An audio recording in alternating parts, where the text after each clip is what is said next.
दोस्तों पूरी कहानी शुरू होती है 2014 में। देखिए 2014 में मैं यूपीएससी सिविल सर्विसेज और एसएससी दोनों की तैयारी कर रहा था। मेरा एसएससी का टीयर 1 भी क्लियर था और फर्स्ट अटेम्प्ट में मैंने यूपीएससी का प्रीलिम्स भी निकाल लिया। देखा एम्प्लॉयमेंट न्यूज में ये वैकेंसीज निकलती हैं आईबी एसीआईओ की। अब फॉर्म भरते ही मैंने सबसे पहले कॉल किया अपने कॉलेज के सीनियर को जो पहले से आईबी में काम करते थे। उन्होंने मुझे थोड़ा सा गाइड किया कि तुम यहाँ से ये पढ़ लेना, वहाँ से ये पढ़ लेना, इस तरीके से बात करनी है। तो मैंने उनसे 2 ढाई 3 घंटे बात करी फ़ोन पर और मैंने तसल्ली करी कि इस एग्ज़ाम की प्रिपरेशन किस तरीके से करनी है। दोस्तों मैं पेपर देकर आया, मैंने फॉर्म भरने में थोड़ा लेट हो गया था और मैंने जो पेपर था वो चंडीगढ़ जाके दिया था। मैं उस टाइम पे दिल्ली में था, लेकिन चंडीगढ़ गया मैं सुबह-सुबह, पेपर दिया मैंने और मैं वापस आ गया। फिर मैं थोड़े समय में जो टियर 1 का एग्ज़ाम था और टियर 2 का था, जो आपका टियर 2 डिस्क्रिप्टिव होता है, वो एक साथ होता था। यानी कि आपको सबसे पहले एमसीक्यू सॉल्व करने पड़ते थे और उसी के उसके बाद आपको रिटर्न करना पड़ता था। तो ये हुआ, उसके बाद रिजल्ट आया। रिजल्ट आने के बाद जो इंटरव्यू है वो हुआ मेरा बापू धाम में। बापू धाम दिल्ली में चाणक्यपुरी के पास एक जगह है दोस्तों।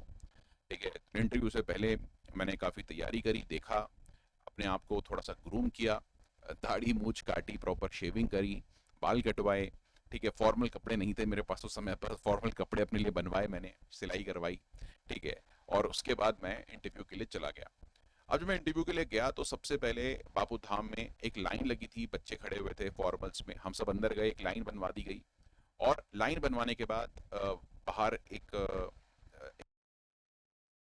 डॉक्यूमेंट्स को चेक कर रहे थे, तो डॉक्यूमेंट्स वहां पर चेक हुए। डॉक्यूमेंट्स चेक करने के बाद उन्होंने एक कॉन्फ्रेंस रूम में बिठा दिया हमें और वहां पर प्लास्टिक की चेयर्स बहुत सारी लगी हुई थी और उस पर सारे के सारे कैंडिडेट्स थे वो बैठ गए। मैंने भी आसपास के लोगों से एक दो से बात करी। एक जो स्टूडेंट जो साथ में मेरे लड़का था वो एसएससी की तैयारी कर रहा था, एक और लड़का था वो पीसीएस की तैयारी कर रहा था। तो उन लोगों से मेरी बात हो रही थी और एक एक करके इंटरव्यू बोर्ड के सामने बच्चे जा रहे थे। अब इतना मुझे पता है कि उस दिन कम से कम 3 इंटरव्यू बोर्ड्स हो रहे थे, बिकॉज एक साथ 3 या 4 लोगों का इंटरव्यू चल रहा था। तो मैंने काफ़ी देर मेरा वेरिफिकेशन हो गई। उसके बाद काफ़ी देर मैंने वेट किया और लगभग दोपहर के समय पर 1 बजे के आसपास मेरे इंटरव्यू का नंबर आया। मैं इंटरव्यू देने के लिए सबसे पहले घुसा। अब जैसे ही मैं दरवाजे से घुसा, तो जो बोर्ड था वो दरवाजे के साथ बैठा हुआ था, यानी कि उनका फेस ऐसे था, आप घुसते ही सामने नहीं थे वो। तो आप गए, मैंने ऐसे लिया और फिर उनको मैंने बोला हेलो सर। तो हेलो, उन्होंने हेलो हाय रोहन कैसे हैं आप, बहुत प्यार से उन्होंने बात करी। और वो मुझसे इंग्लिश में बात कर रहे थे तो मैं भी इंग्लिश में ही जवाब दे रहा था। तो उन्होंने मुझसे पूछा how are you, please have a seat. तो मैं जाके बैठ गया। अब सबसे पहला सवाल उन्होंने मुझे ये पूछा, please tell us about yourself. तो मैंने अपने नाम से शुरू किया कि भाई मेरा नाम रोहन त्यागी है, मेरी एज इतनी है, मैंने ये एजुकेशन प्राप्त की हुई है, मेरे फादर ये काम करते हैं, मेरी मदर ये करती हैं, इसके साथ मेरा एक छोटा भाई है वो ये करता है, और मैं अभी करंटली जॉब भी करता हूँ और साथ ही साथ यूपीएससी की प्रिपरेशन भी कर रहा हूँ। यूपीएससी का मेरा इंटरव्यू ये क्या कहते हैं प्रीलिम्स निकल चुका है, निकाला हुआ है मैंने। और एसएससी का भी जो टीयर 1 का मेरा पेपर है वो भी क्लियर है सर। कहते हैं अच्छा। तो उन्होंने मुझसे पूछा कि आप यूपीएससी की तैयारी करते हैं? मिला हाँ, कैसे करते हैं ये बताइए। सो इंग्लिश में उन्होंने मुझसे पूछा। मिला सर सबसे पहले मैं, उन्होंने मेरी दिनचर्या एक तरीके से पूछी तो मैं उनको बोला कि सर मैं सुबह उठता हूँ, न्यूज़पेपर पढ़ता हूँ, है ना। तो जैसे ही मैंने ये बात बोली उनको, तो उन्होंने मुझे बोला कि आज बता दो कि न्यूज़पेपर में क्या आया हुआ है। तो उस दिन तो मैंने न्यूज़पेपर पढ़ा नहीं था, तो इसीलिए मैंने बोल दिया सर को क्लियरली कि देखो सर आज मुझे इंटरव्यू देने आना था, इसलिए सुबह मेरे पास टाइम नहीं था और मैं बिना पेपर पढ़े आज सुबह आपके पास आया हूँ। कहते ठीक है कल का बता दो फिर। तो कल जो मैंने पढ़ा था उस टाइम पे आई थिंक मोदी जी कहीं जा रहे थे घूमने के लिए, मतलब भ्रमण पे जा रहे थे, विदेश भ्रमण पर। तो कुछ था मोदी जी के बारे में, मतलब सर उनकी कोई न्यूज़ थी फ्रंट पेज पे, तो कहते अच्छा अच्छा गुड गुड गुड। तो उन्होंने इस बारे में मेरे से बात करी। उसके बाद मुझसे उन्होंने ये पूछा कि आप बीटेक करने के बाद या फिर इतनी अच्छी डिग्री पाने के बाद आप आईबी में क्यों आना चाहते हो। तो मैंने उनको बताया कि सर मैं किस तरीके से मेडिकल आउट हुआ हुआ हूँ, ठीक है, और मैं किस तरीके से आर्मी या फिर जो फोर्सेस हैं उनको एक समय पर ज्वाइन करना चाहता था, और मैं यूपीएससी के अंदर भी आईपीएस रेफरेंस देना चाह रहा हूँ। और मैं आपको बता दूं कि वो चारों जो ऑफिसर्स मेरे सामने बैठे थे वो सिविल ड्रेस में बैठे थे और सबके सब लगभग आईपीएस लेवल के ऑफिसर्स थे, कुछ आरएएस के भी होंगे, आई डोंट नो। ठीक है। तो उन्होंने सबसे पहले मुझसे यही पूछा कि आप आईबी में आना क्यों चाहते हो, आपको लगता क्या है कि यहाँ आके क्या होगा। तो मैं उनको ये बात बताई कि सर इसलिए मन था मेरा आने का। तो कहते ओके ओके, जस्टिफाई मैंने अपने आप को कर दिया। उसके बाद उन्होंने एक फॉर्म भरवाया था, उसमें काफी सारी डिटेल थी मेरे बारे में। तो उसमें से उन्होंने मुझसे पूछा कि आपकी फर्स्ट सेमेस्टर में, सॉरी थर्ड सेमेस्टर में, ठीक है, ग्रेस मार्क्स मिले हुए आपको मैथ्स में, ऐसा क्यों? मेरी उन्होंने मार्कशीट ली थी। तो थर्ड सेमेस्टर जो था मेरा, तो कभी कभी क्या होता है 6 मार्क्स होते थे ग्रेस के, यानी अगर आप थोड़े फेल भी हो रहे हो तो 6 मार्क्स ग्रेस मिलके आपको पास कर देते थे। तो मेरे को ग्रेस मार्क मिले हुए थे थर्ड सेमेस्टर में मैथ्स में।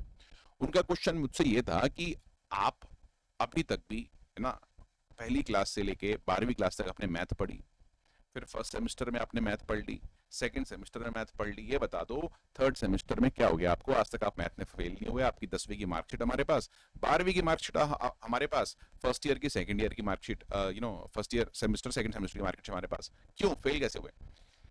तो वहां पर ये वो देखना चाहते थे, मुझसे परखना चाहते थे कि मैं किस तरीके से अपनी कमी को पोर्ट्रे करता हूं उनके सामने।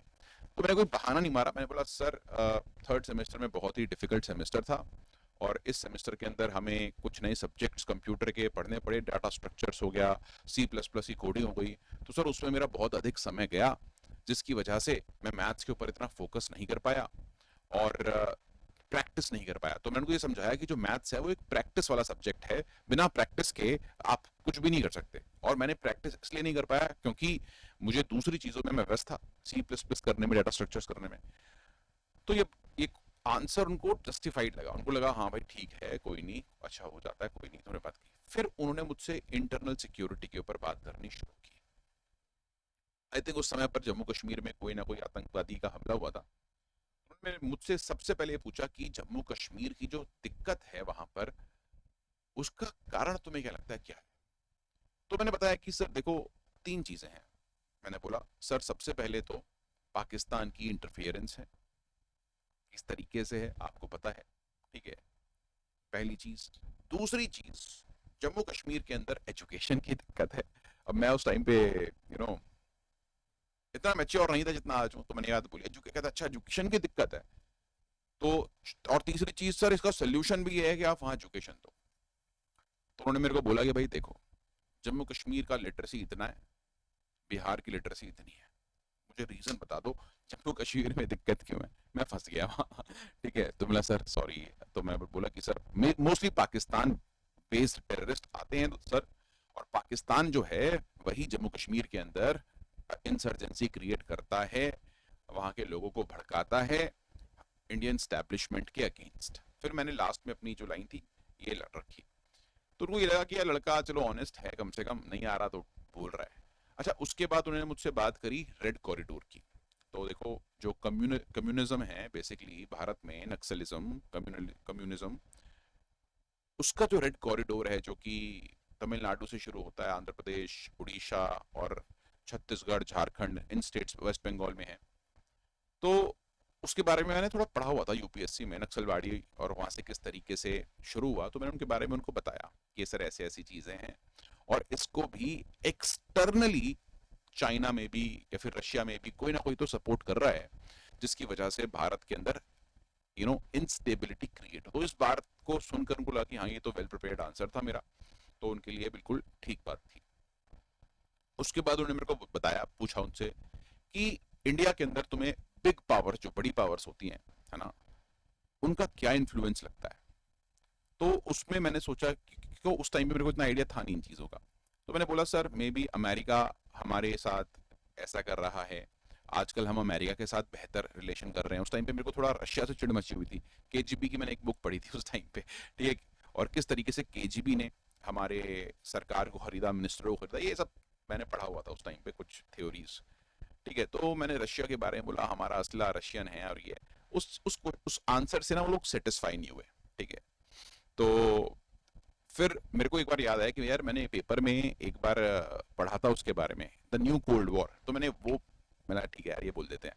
तो मैं न्यू कोल्ड वॉर के बारे में बोले कि सर मतलब सर इंडिया के अंदर अभी भी कोल्ड वॉर जो है वो एक्सटेंडेड है एक तरीके से, रशिया और यूएस दोनों ही इंडिया को इन्फ्लुएंस करने की कोशिश कर रहे हैं, और हम बहुत दिनों से नॉन अलाइंस्ड हैं। कहते हैं चलो ठीक है ठीक है। तो काफी देर तक ये ग्रिलिंग मेरी इस तरीके से चलती रही, और ये इंटरव्यू मेरा अबाउट 1 घंटे के आसपास चला हुआ, काफी लंबा चला था। ठीक है, बाद में मैंने यूपीएससी का भी इंटरव्यू दिया और मैं एसएसबी के भी इंटरव्यू दे चुका हूँ। एसएसबी का भी इंटरव्यू काफ़ी लंबा चला था मेरा एक बार, लेकिन यूपीएससी का इंटरव्यू मेरा 40 मिनट्स के आसपास, 35 मिनट्स में भी चला होगा। तो काफ़ी ग्रिलिंग करते हैं यार आपकी इंटरव्यू के अंदर, और एक्सपीरियंस बड़ा अच्छा होता है वहाँ पे। और आप कहीं भी कभी भी इंटरव्यू दो, आपका एक्सपीरियंस हमेशा अच्छा होता है। तो यार अगर आप देखो आईबी की तैयारी कर रहे हो और आप मेरे एक्सपीरियंस का पूरा भरपूर फायदा उठाना चाहते हो मेरे भाई, तो आप कुछ भी मत करो, आप ये वाला कोर्स ज्वाइन कर लो और मेरा कोड RT लाइव यूज कर लो। आप कहीं और कोर्स ज्वाइन कर चुके हो, कोई दिक्कत नहीं है। आज से 50 दिन बचे हैं आईबी के लिए। आप कुछ भी मत करो, आप इस कोर्स को ज्वाइन करके डेली एक हाफ लेंथ टेस्ट की प्रैक्टिस शुरू कर दो। मेरी यही रणनीति थी, यही स्ट्रैटेजी थी। मैंने एग्जाम से एक महीना पहले सिर्फ टेस्ट दिए थे, मैथ्स की प्रैक्टिस की थी, क्वांट की, न्यूमेरिकल एबिलिटी की, रीजनिंग की, यही किया था और उससे मेरा रिटर्न जो था वो निकल गया था। तो दोस्तों इस बैच में एडमिशन लीजिए। आशा करता हूँ कि हमारी मुलाकात होगी इस बैच की लाइव क्लासेस में। That's it, bye, take care, I will meet you the next one.